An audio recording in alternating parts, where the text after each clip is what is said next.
First, live, local. This is Fox 12 Now.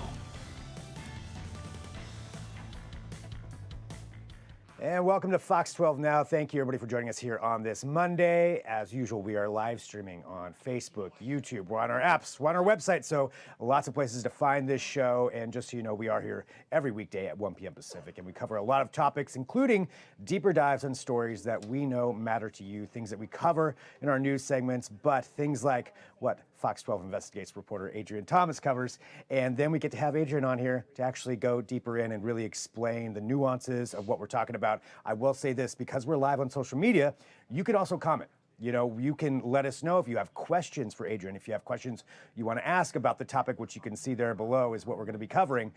Feel free to drop those in, and I'm not going to say we're going to address all of them, but feel free to drop those in there and let us know if you do have questions. And Adrian, thank you very much for being here with us. Of course, thanks for having me. Always great to have you on here, and just all the different work that you all do at Fox 12 Investigates. But this one I know is really hitting home for a lot of people, and it has to do with the impending Portland Public Schools teacher union strike. There's a lot of, I feel like, part of the reason I really wanted to talk about this too is just in my personal life, I was talking to people who they know, I work for Fox 12 Oregon, and they're like, so what are the details of this? Like, what's happening? I'm like, you know what? I don't know all the details myself. Adrian knows a lot of the details. So I feel like this is a good segment here to just kind of give everybody a little bit more context. Yeah, no, absolutely. And, it's a very fluid situation right now. When I kind of put together an in-depth story last week, that was on the final day of mediation between the school district and the Portland Association of Teachers, which is the union that represents all of the teachers. That was their final day of scheduled mediation.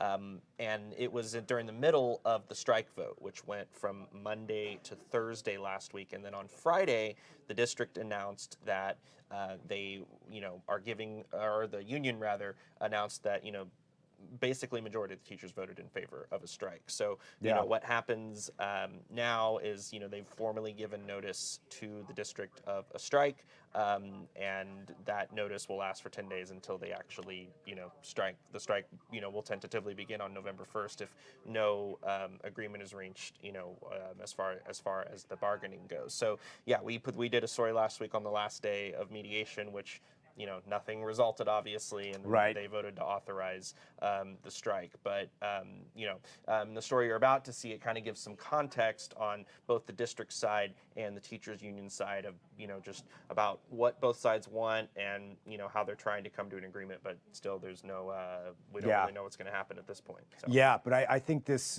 really helps just to give that information, if you're out there wondering what the details are about this. So let's go ahead and play this. Again, this was before the vote results came in, but the context is still very much relevant as far as what the differences are for each side. So we'll play this. We'll be right back. And again, drop your comments, your questions in there if you do have some for social media, and we'll address those too when we come back, and we'll talk a little bit more in depth about what's happening here with this strike. On Tuesday, during the final scheduled bargaining session between Portland Public School officials and the Portland Association of Teachers, both sides remained at odds. The tense points of negotiations include increased teacher pay, smaller class sizes, and how to handle student behavioral issues. Roosevelt High School chemistry teacher Shannon Kittrick has already voted yes to authorize a strike and says teachers are at a breaking point in the classroom. We need more time to plan and get ready for classes. My caseload is 180 students. Now, if you think about that, 180 students, just to give 5 minutes of feedback to those kids every week, it's 15 hours of work. How can you do that?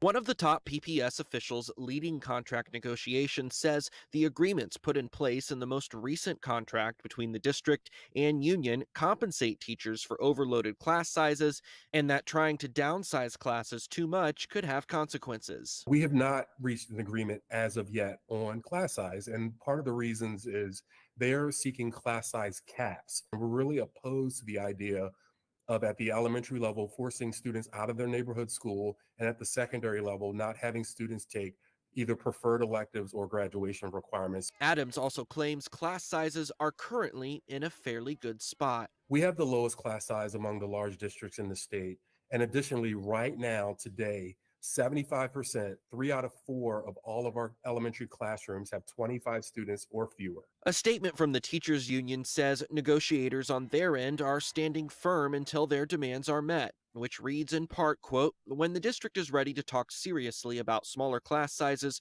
wage increases that keep up with cost of living so teachers can stay and work in the district, increase mental health and special education staff to support our students, we will bargain into the night. If PPS management want to avoid a strike, they need to come to the table with more funds and resources for our students and our schools. Shannon Kittrick is also a mother of 2 children in PPS schools. She says regardless of the outcome of these contract negotiations, her livelihood and her children's education are at stake. Are you at all concerned at if this does get to a big strike, what could happen to your kids' education? Yes, that's exactly what this is about. It's about our kids. And it's about making sure that we get the supports that our kids need. And if we do strike, in which I hope we don't, I really hope that PPS comes to the table with a fair contract. But if they don't, I think that teachers are ready to stand up to change the story. All right, so there we go. Again, giving context, that was from, as you mentioned, before the strike, before the vote officially went in. To authorize the strike, yeah. But it shows what both sides are kind of looking at and giving that understanding of what they both want. I did mention, we are live, so I'm seeing some of the comments come through. They're not necessarily questions, a lot of opinions about this, which is understandable. Yeah. People are going to have. See, Michael, William, Linda, I see those comments coming in there. Again, if you have questions for Adrian, do you want to clarify some things about what's happened, certainly bring those in. But I think a question that I have is just, now that it has been voted, they have authorized it, authorized the strike. They're not on strike yet. I believe it was 10 days, so that'd be November 1st is when they could go on strike. What actually happens during this interim period? So during this interim period, there's going to be hopefully some mediation scheduled between the district and the union. Those dates are not super concrete yet, but the plan is during this 10-day period, there will hopefully be some mediation. That's what both sides want. But obviously it's a very fluid situation. The nature of the mediation during this interim period, this notice period of the strike, still unclear. But obviously both sides are trying to come to an agreement and to avert a strike. But the union has obviously voted to authorize one, and if they don't get what they want, we're going to have a strike in PPS on November 1st. So. Yeah, it sounds like it's far enough apart that they're like, unless we get this, we're going to strike. So. So behind the scenes, maybe some negotiating going on, maybe some mediation going on, but a lot to be determined by them by November 1st. And if that does go in, certainly that will have a huge effect on a lot of things, as a strike would, but definitely with the schools. That's students out of school. Yeah. That means parents have to figure out what to do. Yes. Especially if they're young enough to where they're not, need daycare or somebody to watch over them. And, last week, the PPS did hold kind of a public forum kind of meeting of sorts for parents to talk about contingency plans that they'll have in place if the strike actually happens. And we've done some other coverage. So if you go to kptv.com, you can see some other stories that some of my colleagues have done. Particularly on those contingency plans and what that's going to look like in PPS. Yeah, that's huge. And that will completely affect everybody in the city, whether you have kids in the school or not in the school system. That's going to have reverberations across everything. Yeah. It's the largest school district in the state by a lot. So it's going to affect a lot of families and a lot of day-to-day life. In Portland. People right here in this newsroom who have kids in school. It's going to affect them too. So this is something that's really huge. So again, November 1st was the day, but as you said, so that's kind of fluid. That could even change. That is maybe I'm wrong. During the so basically during this kind of 10-day notice period of the strike, if there tentatively will be some mediation during this time between the union, the Portland Association of Teachers, and school district officials. But if nothing is resolved during these 10 days, then the strike will happen on November 1st.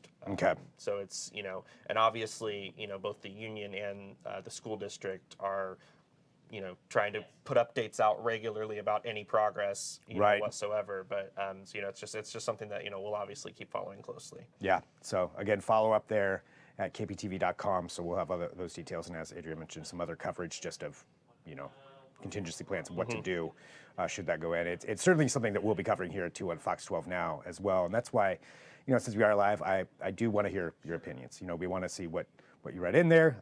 Like I said, not every opinion is going to be read on air, but you know how social media works.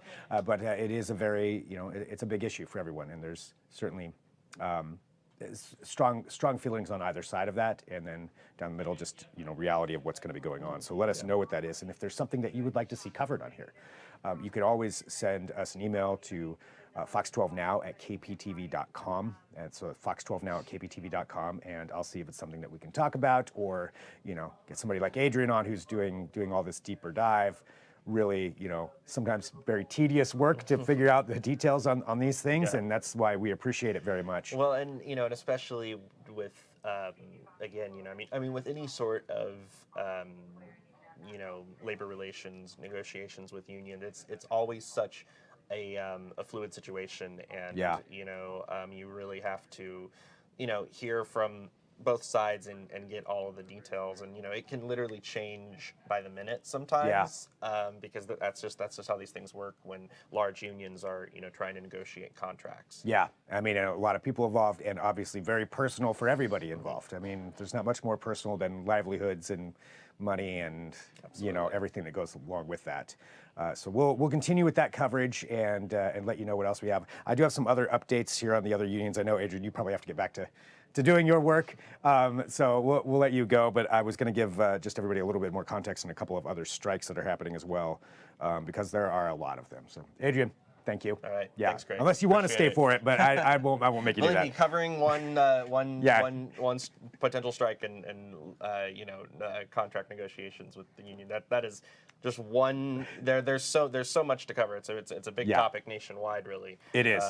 But locally, as a local reporter, I definitely have my hands tied. You do indeed. Yeah. Well, we appreciate it. Right. Thanks, Adrian. Thanks, Greg. Yeah. We'll let Adrian go ahead and head on out here, because again, too, for those of you joining us, we are live here from the Fox 12 Oregon newsroom.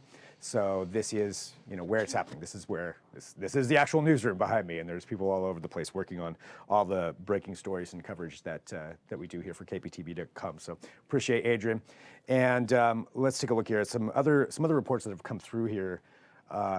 This was one actually, Mia Villanueva covered this earlier today, talking about Peace Health Southwest in Vancouver, which began a strike just today. So just to recap, just a little bit of the detail on that, at 6:30 a.m., more than 1,300 employees at the Vancouver and Longview locations walked off the job and onto the picket line. That strike is scheduled to last until Saturday, October 28th. They did say that during the strike, doctors and nurses will still be at work, and they have plans to make sure patients get the safe care they need. So we have more coverage of the details on that at kptv.com. So if you're affected by the Peace Health strike, certainly go there, and we'll keep you updated on everything that's going on with that. Looking at some national news as well, the UAW strike continues. United Auto Workers, and there was just today, it's 6,800 Stellantis employees went to the picket line. This was apparently a surprise targeted strike at the Ram truck facility. So that is in Sterling Heights Assembly Plant in Stellantis. It's the largest plant and biggest moneymaker, UAW spokesperson said, and the plant's about a half hour north, so they produce the Ram 1500 pickup. So 6,800 employees to the picket line there, as those debates continue to go on between the UAW and those three big automakers. So a lot of again, a lot of nuances to that as well.